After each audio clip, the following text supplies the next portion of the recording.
Bonjour, je fais juste une petite introduction vite fait pour vous présenter la vidéo qui va suivre. Alors, il y a quelques mois, de longs mois maintenant, j'avais commencé un projet qui visait à filmer et à partager des vidéos de plusieurs familles qui pratiquaient l'instruction en famille dans le but de faire reculer les idées reçues à ce sujet. J'ai laissé ce projet de côté depuis un petit moment maintenant, pour différentes raisons. Ce sera un peu long à expliquer là, mais voilà, je l'avais toujours dans un coin. Et là, en ce moment, je suis en train de dépoussiérer tous les projets que j'ai laissés de côté, voilà, pour raisons familiales, sanitaires et autres. Je vais vous présenter plusieurs familles qui pratiquent l'instruction en famille. Il y a plusieurs familles que je dois rencontrer. Et j'ai vraiment très envie de reprendre ce projet-là cette année parce que, vous le savez peut-être ou pas, la liberté d'instruction est vraiment cruellement menacée en France en ce moment. Et je pense que, voilà, que ce projet a encore plus de sens aujourd'hui qu'il en avait il y a quelques mois. Et donc je ferai sûrement une vidéo aussi pour expliquer un petit peu tout ce qui s'est passé, parce que moi c'est vrai que je rencontre souvent des gens qui me posent la question, comme ils savent que mes enfants ne vont pas à l'école, sur ce qu'il en est de la loi, parce que c'est une loi, donc la loi contre le séparatisme, qui était sortie du chapeau comme ça en octobre 2020. Et il y a eu beaucoup de rebondissements, donc il y a pas mal de gens qui sont un peu perdus là-dedans. Donc voilà, je ferai une petite vidéo peut-être pour expliquer. Et autrement, si vous avez des questions, bah, comme d'habitude, n'hésitez pas à me les poser. Si vous souhaitez témoigner, n'hésitez pas à me contacter aussi. Et voilà, sinon je vous laisse avec Amélie et Diego qui présentent leur expérience en ce qui concerne l'instruction en famille. Et je trouvais ça super intéressant de les rencontrer parce que c'est une famille qui a pratiqué l'instruction en famille pendant plusieurs années. Et Diego a repris l'école l'année dernière et ça se passe très bien. Et voilà, je trouvais ça intéressant d'avoir leur témoignage. À bientôt! Salut, moi c'est Amélie, j'ai 35 ans, j'ai deux enfants, Diego bientôt 7 ans et Malone bientôt 2 ans. On a choisi à l'époque de faire l'instruction en famille car Diego, après un mois et demi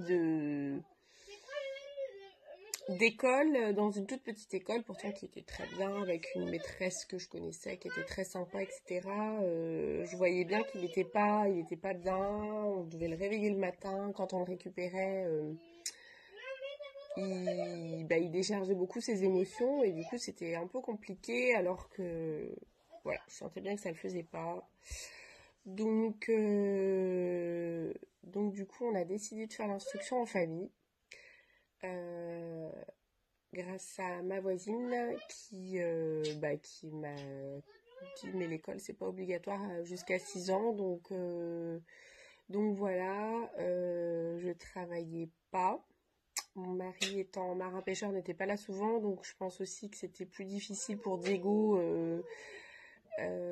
émotionnellement, tout ça. Donc du coup, bon voilà, on a décidé de faire l'instruction en famille jusqu'à là il n'y a pas très longtemps. Et ça s'est super bien passé. On a fait plein de choses.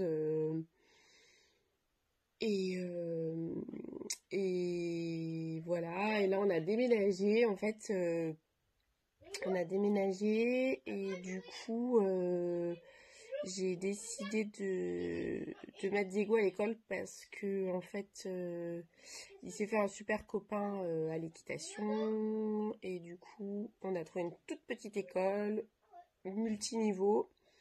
Donc du coup, il a intégré l'école en mars. Donc ça s'est très bien passé. Le retour à l'école, super, parce que justement la sociabilisation, on a toujours peur de ça, en fait pas du tout, parce qu'on voyait quand même du monde de tout âge, et Diego était pas du tout, voilà, il était prêt à s'envoler en fait. Il était prêt. Après, voilà, je vous cache pas qu'au début j'avais très peur quand même, parce que le côté scolaire, rester assis sur une chaise, être puni si on déborde, voilà, j'ai un peu du mal avec tout ça, mais mais voilà, il se plaît bien.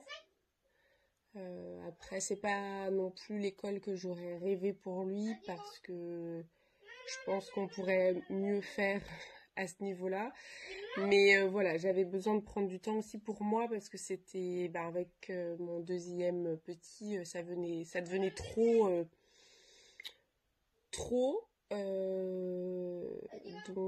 Donc voilà, mais bon, on est content, ça se passe bien, c'est une petite école. Il se plaint pas, il est content, il s'est fait des super copains, voilà. Donc j'encourage les familles qui ont des soucis avec leurs enfants à l'école de les sortir du système scolaire aussi, ça peut faire du bien des fois. Parce que c'est pas toujours bon le système scolaire.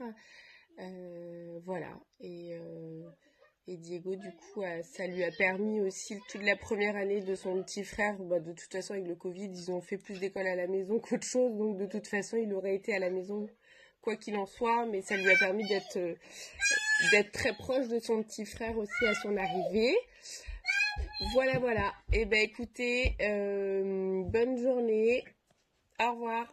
Moi, j'ai 7 ans. Tu t'appelles? Je m'appelle Diego. Moi, ce que j'ai trouvé chouette dans l'instruction en famille, c'est que j'ai pu bricoler, faire travailler, voir mes copains. Ton papa aussi, du coup, papa, quand il était là. Quand il était là. Et on a pu aller chez ma mamie. Maman, papi. C'était cool. Papi. Ouais. T'es quand même content du retour à l'école? Papi. Oui. Ouais. T'étais prêt? Oui. Ouais. Et tu t'es fait des super copains à l'école? Oui. Ouais, c'est papi, mon gars. Ok. Et voilà. Je pense qu'on a tout répondu. Maman. Merci. Maman.